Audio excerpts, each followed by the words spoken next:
Thank you, Mr. President. We recognise Serbia's cooperation with the CPR cycle and commend its efforts to implement previous recommendations, particularly starting its ratification process for the CRC Optional Protocol, as well as the strategy for improving the positions of disabled persons.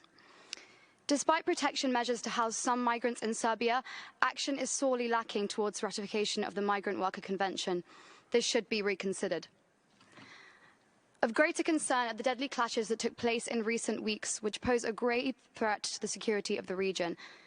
Serbia has assured the Council of constructive amendments to its criminal code and the law on weapons and ammunition to ensure independence of the judiciary, protection of citizens' rights, and that the rule of law is upheld.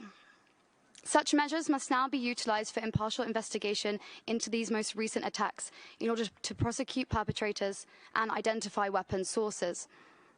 Thorough investigation must be carried out into all those potentially culpable, which includes high-ranked officials. Efforts have been made by the EU, among other nations, to propose agreements for normalising relations between Serbia and Kosovo.